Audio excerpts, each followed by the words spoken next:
This actually happened a few hours ago, and I'm still unsettled about this encounter. I decided to drop it over here to get it out of my system. I've had creeps tailgate me or try to grab my attention on the road, and I just ignored them, which always worked, but this guy takes the gold medal. My shift starts in the afternoon, and I was feeling off for most of the day. A beautiful sunny day, mind you. You know, one of those days where you drag yourself out of your bed for adulting. To lift my mood up, I decided to wear something new that I had. I put on my new beautiful creamy white faux fur vest, and I hit the road. Look like $1 million? Feel like $1 million, right? Maybe not.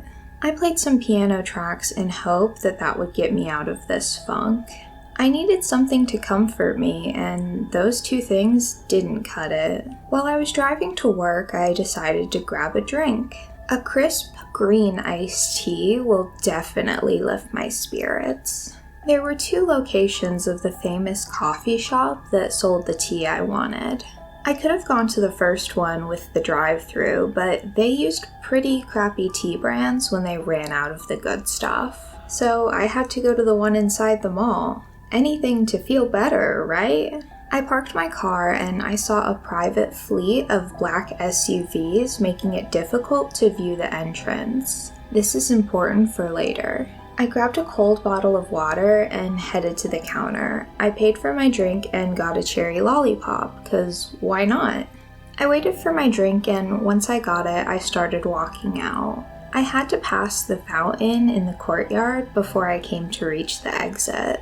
I slowed my pace as I noticed I was walking too fast. I felt a bit off, but I just brushed it off. As I passed between the SUVs, a bus shot through quickly, and I stopped in shock, as I had almost walked in its path. This made it that I didn't realize what was actually happening, as I got distracted and wasn't aware of my surroundings.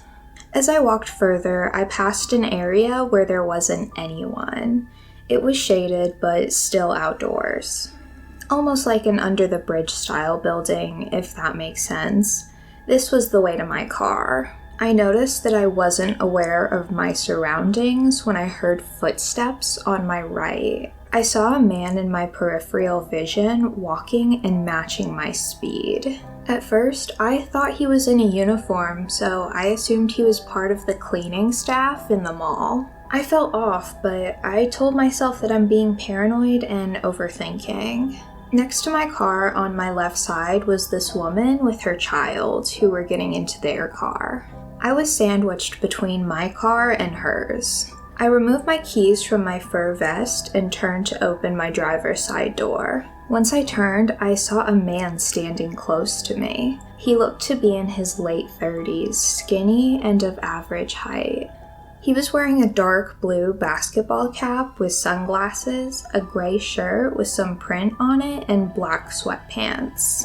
On his feet were Crocs shoes and socks. He was so close that it took me by surprise and I was startled. But being nice and polite is in my blood, so I assumed nothing. The first thing that he said was, "Why are you afraid?"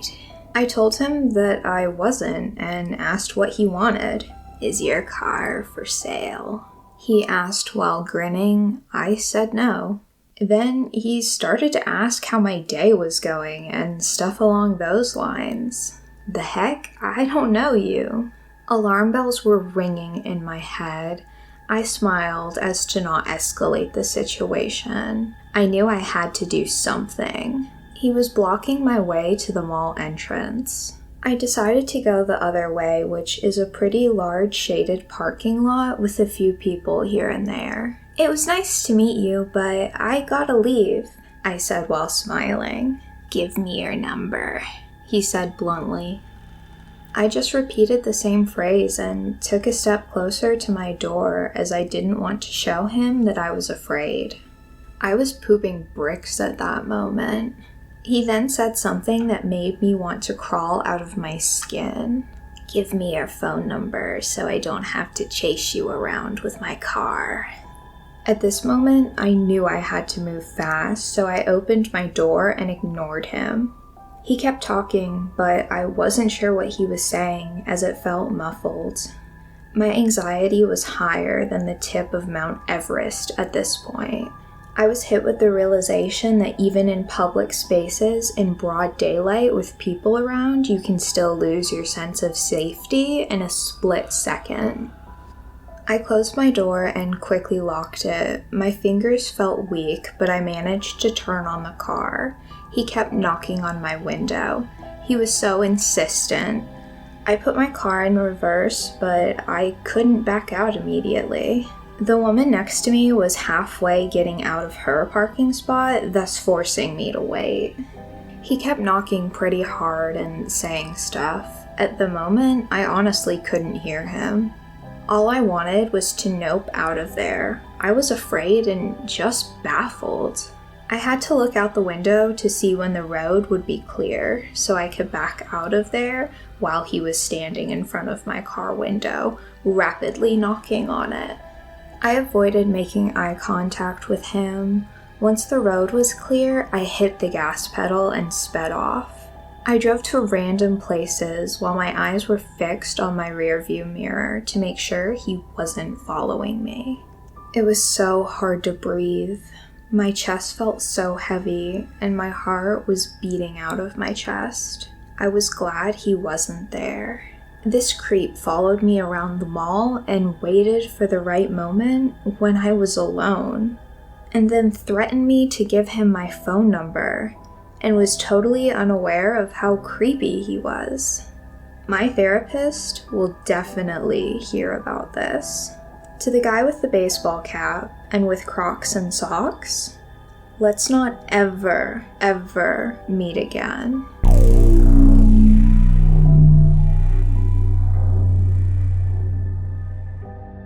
This all happened about 5 years ago when I, a male, first moved into the capital city of my country. It's also the biggest city. I was living in a flat with two of my friends, both female, Tina and Laura. They both shared a room while I had my own small room. My bed was directly under the window in my room. The apartment was on the ground floor, so if you walked past the building, you were eye level with the windows. This, however, was never a problem as there were no paths leading past the building to that side. It was just around 20 meters of grass and some trees, and then the road. At this point, it's also worth saying that I am a sword enthusiast and own several swords. This will be relevant for later. All swords are battle-ready quality, for those who want to know, as I use them for cutting practice, and therefore wall hangers are not an option. Now, to the point of my story. My roommates and I were hanging out in their room one afternoon. As we were talking, Laura mentioned that she thought she heard someone knocking on the window the night before, and also thought she saw someone on the other side of the window. Tina and I did not really take that too seriously, as Laura often had wild dreams and could be a bit of a scaredy cat sometimes. Now, it is also worth noting that all of us enjoyed playing pranks on one another. So in the evening of the same day, as we were returning home from the shops, Tina decided to knock on Laura's window as a prank. Of course, we scared her a lot, so we apologized. She laughed, said we got her good, and we all went to bed. At around 3 o'clock in the morning, I woke up and heard knocking. I was convinced that Laura is trying to exact her revenge. So I just looked through the window, and to my surprise, I saw a strange man on the other side. At first, I completely froze and just stared at him. He looked like he was in his 40s or 50s and had blonde or gray hair. I didn't see him well in the dark. The staring contest must have lasted about 3 seconds, but it felt like an hour. Then, all of a sudden, he broke eye contact and reached down and pulled up his pants. I didn't realize it before, but he had his pants pulled down. At that moment, I thought I saw a knife in his hand. That unfroze me, and my first thought was that I had to defend myself. In retrospect, I find this silly as there was still a window between us and he presumably only had a knife. Now, I am quite large, 190 centimeters and 100 kilograms, so I had every confidence that I can take this guy. But since I thought I saw the knife, I grabbed one of my swords, a 1.5-hand bastard sword, and went to open the window. All that took me a couple of seconds. When I returned, the creepy man was gone, but I was in a bit of an adrenaline rush, so I opened the window and jumped out. I started looking left and right, trying to see where he went.